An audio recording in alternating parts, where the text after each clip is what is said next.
Kaixo, jarraian beste problema bat ebatziko dugu. Kasu honetan optimizazio problema bat daukagu. Nola jakin noiz daukagun optimizazio problema bat?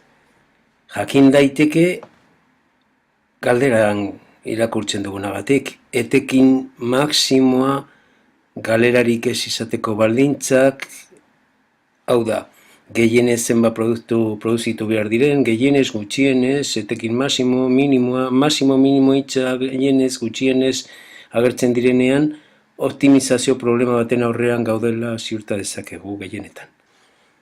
Halako problemetan batzutan optimizatu behar dugun funtzioa enuntziatuan agertuko zaigu, kasu honetan gertatzen den bezalaxe. Baina beste batzutan guk sortu behar dugu. Hartuko ditugu enuntziatuaren datuak, ez ezagunak eta asmatuko ditugu, eta ezagutzen dituzun erlazio edo formulen bidez, funtzio bat planteatuko dugu, optimizatu behar dugunaren arabera. Hemen ematen zaigun funtzioak zer adierazten du, etekinena da. Ekoizpen prozesu batean, produzioak kostu bat dauka, eta salmenta egiten denean, etekin bat geratzen da. Etekin hori nora lortzen da, salmentarekin lortutako diruari, ekoizteak balio duenak kenduta. Eta formula honek esaten digu, X produktu ekoiztu badira, zenbateko etekina egon den. Badakizu funtzioaren masimo eta minimo absolutuak azken finean alde batetik funtzioaren deribatuarekin lotuta dagoela eta beste alde batetik funtzioak bere definizio eremuaren muturretan dauden balioak ere kontutan hartu beharko ditugu. Azter dezagun beraz zen motatako funtzioa daukagun. Kasu honetan, bigarren mailako funtzio bat daukagu, ganbila da, hau da halako itxura dauka, eta beraz, X eta iardatzekiko ebaki puntuak egon daitezke. Iardatzekiko ebaki puntu bakar egongo da, eta X aldatzekiko bi ebaki puntu egon daitezke. Ganbila denez, maksimoa bere erpina izango da. Eta erpin hori masimo erlatibo eta masimo absolutua izango da batera. Kalkula dezagun. Erpinaren lehenengo koordenatua, badakizu horrela kalkulatzen dela. Minus B, zati bia. B eta X. Eta X karratorren koefizienteak dira urren ez urren. Hemen minus bat falta da. Beraz, minus 3,6, zati bi aldiz minus 0,0 bat. Emaitza, 180 da. 180. Orduan, 180 produktu ekoiztu behar dira etekin masima lortzeko. Etekin masima hori zen baden ez digut eskatzen. Eta jakina, 180 produktu horiek ekoiztu eta saldu behar dira bestela ez da etekinik lortzen. Horrela adirazi dugu erantzuna. Lehenengo galderaren erantzuna hauxe da. Bigarren galderarena, zer da hemen eskatzen dena? Galerarik ez izatea, ez etekinik, baina ez galerarik. Beraz, BX-en balioa, etekinena, 0 izatea eskatzen da. Orduan, 0 noiz den aztertu behar badugu, ekuazio hau ebatzi beharko dugu.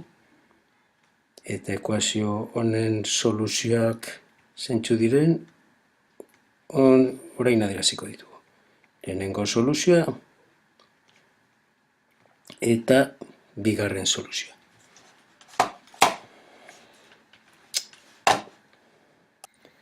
Hirurogei eta 300 dira. 300 eta 300. Interpretazio grafiko egiteko zer hobe GeoGebra programa baino. Problema osoa ebatzi halko genuke GeoGebra programa erabilita. Ikus dezagun nola. Behin programa irekita, sartu eremuan formula idatziko genuke. I berdin, hauxe da.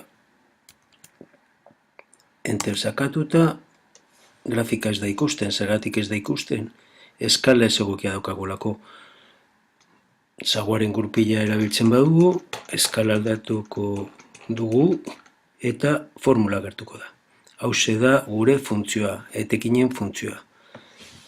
Funtzio honen balio maximo modu hurbilduan, hemen klik eginda lor daiteke. Ikusten duzu iaia automatikoki atera dela guk lortutako emaitza. Ardatzekiko ebaki puntuak ere modu hurbilduan lor daitezke. Klik egingo dugu hemen eta klik egingo dugu hemen. Hurbiltzen bagara asko GeoGebrak hurbiltzen du gehiago. Zehaztasun osoz lortu ditugu. Erpina lortzeko modu zehatzean, kas ikuspegia aktibatuko genuke eta kalkuluak hemen egingo genituzke.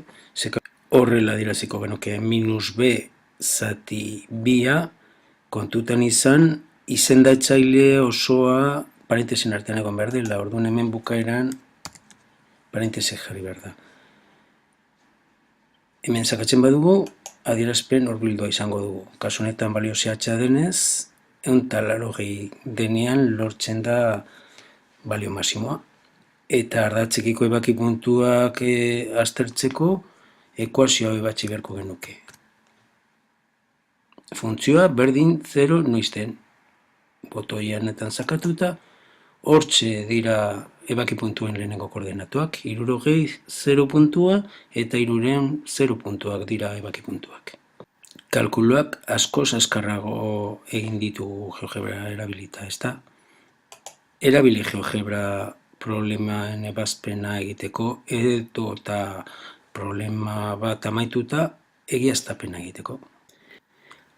Problemaren hasieran esan dugun moduan, optimizazio problema askotan optimizatu behar den funtzioa guk sortu behar dugu ditugun datuetatik abiatuta. Eta hori izango da problema hauetan lanik zailena. Hori eginda bestea errez egiten da.